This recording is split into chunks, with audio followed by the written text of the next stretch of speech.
É o segundo, na realidade. É o segundo? Exato. Ontem nós tivemos sessão não deliberativa e, durante a noite, vários senadores e senadoras puderam usar a tribuna, inclusive eu.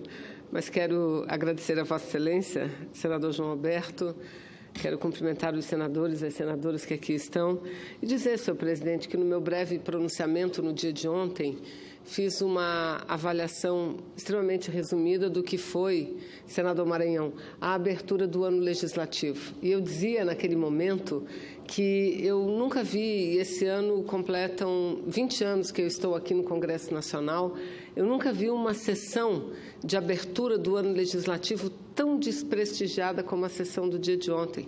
Senadora Ângela Portela, nós que acompanhamos lado a lado, vimos o número reduzidíssimo de parlamentares, sobretudo daqueles que compõem a base do governo, o número reduzidíssimo de ministros, aliás, nem Michel Temer compareceu, o que, em certa medida, é plausível.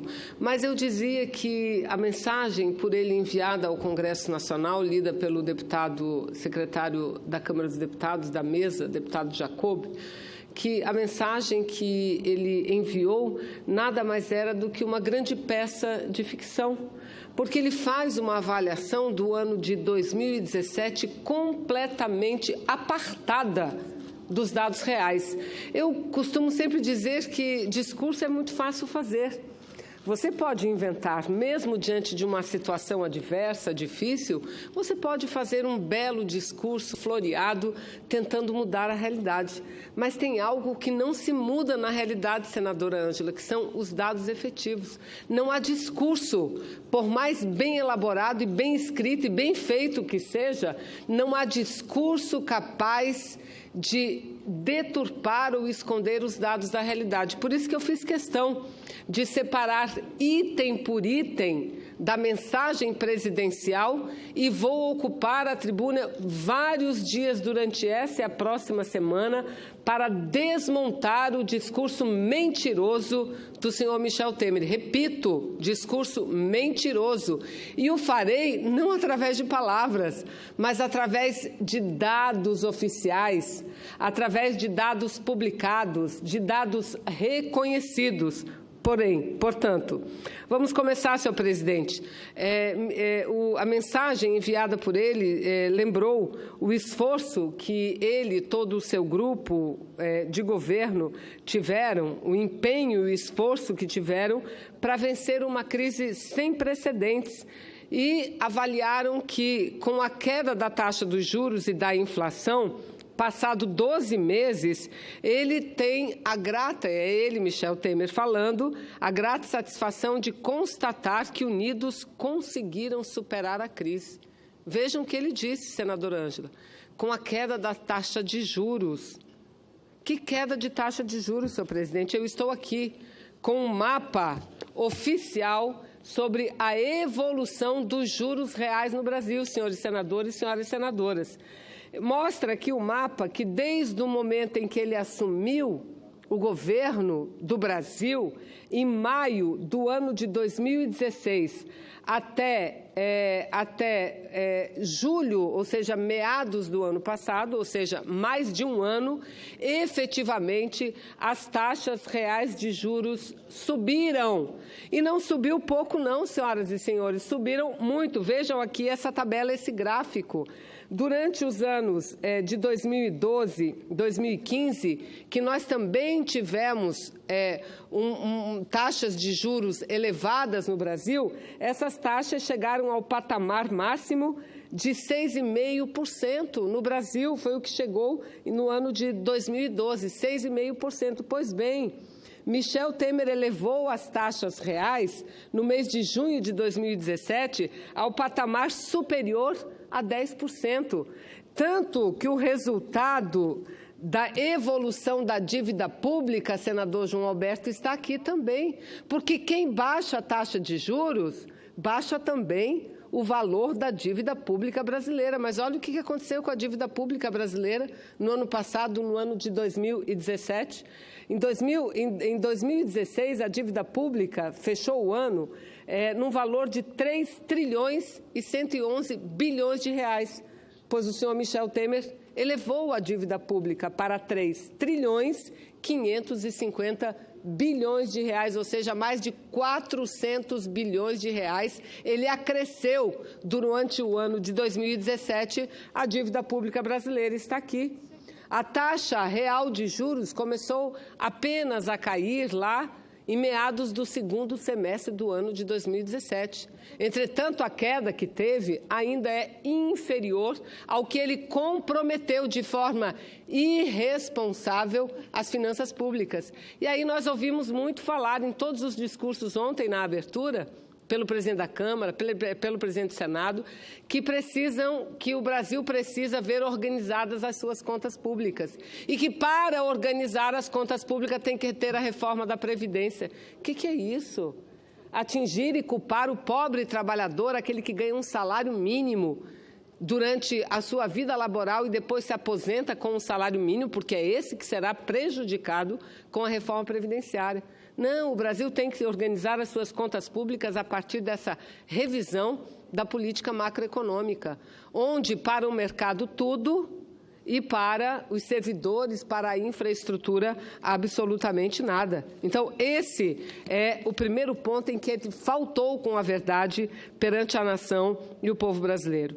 O outro item que ele levanta é sobre a reforma da Previdência, falando da necessidade de se fazer a reforma da Previdência e, entre aspas, diz o seguinte: o atual sistema é socialmente injusto e financeiramente insustentável. Transfere recursos de quem menos tem para quem menos precisa. Veja, ele não está fazendo uma reforma, nem está pretendendo uma reforma da Previdência para acabar com as distorções. Pelo contrário, veja o que ele propõe nos itens: aumentar o tempo de contribuição. Para quem? Para o servidor de salário mínimo. É para esse que ele quer aumentar o tempo de contribuição. Na sua primeira versão, passar para 49 anos o tempo de contribuição. Ele quer aumentar a idade mínima. Para quem? Para o privilegiado? Para os magistrados? Para os procuradores? Não. Aumentar o tempo de contribuição para aquele trabalhador do regime geral, aquele que, no geral, ganha um salário mínimo. Aumentar a idade. Ele quer diminuir, senadora Ângela, a diferença de idade da aposentadoria entre homens e mulheres. Será que ele considera um privilégio mulher se aposentar antes dos homens? Isso não é um privilégio, isso é apenas um reconhecimento à tripla jornada, à diferenciação salarial que a mulher recebe, menos quase 30% do que os homens, e ainda o que sofre a mulher por exercer a função da maternidade. Então, as pesquisas que mostram que, com 2 anos depois da maternidade, as mulheres, no geral, são demitidas do seu posto de trabalho, depois de 2 anos de terem os seus bebês, de darem à luz. Dizer que isso é acabar com o privilégio, pois ele que gaste, infelizmente, está gastando o dinheiro do povo em propaganda para tentar convencer a nação que a reforma da Previdência é boa. Vai gastar quanto for e não vai convencer, porque a reforma ela é injusta e atinge aquele que mais necessita. Mas vamos lá, falou também do social e do meio ambiente. No social ele diz o seguinte: zeramos pela primeira vez a fila do Bolsa Família e que aumentaram os benefícios, o valor dos benefícios e mais. Diz que o Minha Casa Minha Vida foi revitalizado. De fato, senhores senadores, Minha Casa Minha Vida foi revitalizado para quem não precisa, para a classe média alta, porque para esses ele aumentou o financiamento, enquanto que para o povo que ganha de 1 a 3 salários mínimos, o diminuiu efetivamente. Eu também aqui trago dados importantes, dados que mostram que, por exemplo, o Bolsa Família, ele cortou benefícios na ordem de 1,1 milhão de inscritos no ano de 2016, no período que ficou à frente do governo. O Minha Casa Minha Vida, ele também diminuiu significativamente o número de contratos. No ano de 2017, eram mais de 15 bilhões de reais que foram investidos no Minha Casa Minha Vida. Em 2016, ele baixou para pouco mais de 6 bilhões, de 15 para 6 bilhões. E não satisfeito, em 2017 baixou mais ainda, para 3 bilhões e meio somente. Revitalizou o Minha Casa Minha Vida? O que é isso? Mas vai além a sua cara de pau, falando na saúde e educação, dizendo o seguinte, falando da reforma do ensino, que agora os estudantes, eu concluo, se Vossa Excelência me garantir, pelo menos 2 minutos eu concluo, falando de saúde e educação, falando e destacando a reforma do ensino médio, falando da recuperação do FIES, falando do aumento do número dos médicos. Tenha santa paciência, senhor Michel Temer. Tenha santa paciência. Eu estou aqui com o resumo da medida provisória 785, que foi transformada na lei em dezembro do ano passado, Lei 13.530, que muda o FIES. Simplesmente ele elimina o período de carência.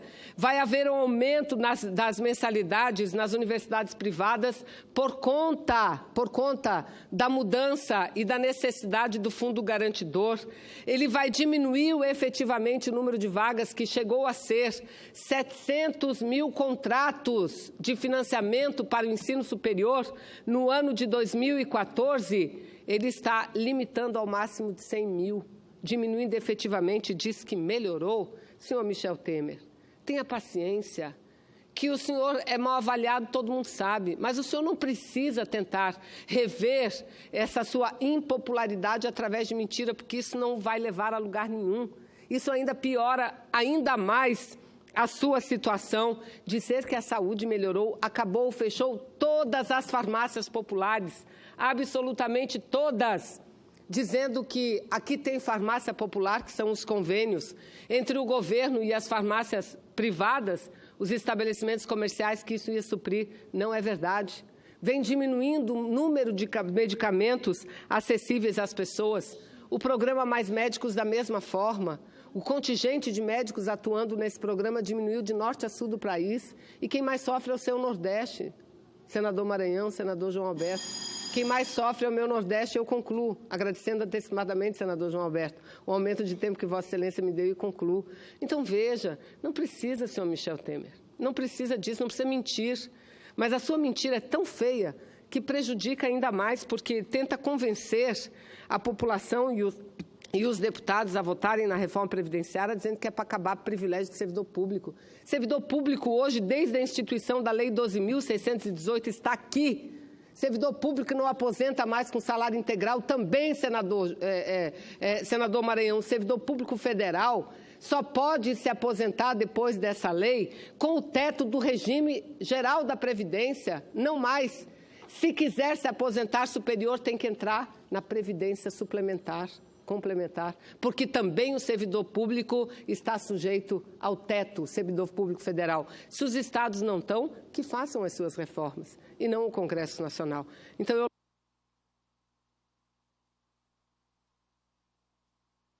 continuaremos na luta para rever e não permitir o avanço dessa política de retiradas de direito do senhor Michel Temer. Muito obrigada, e semana que vem amanhã voltarei já à minha análise. Obrigada, presidente.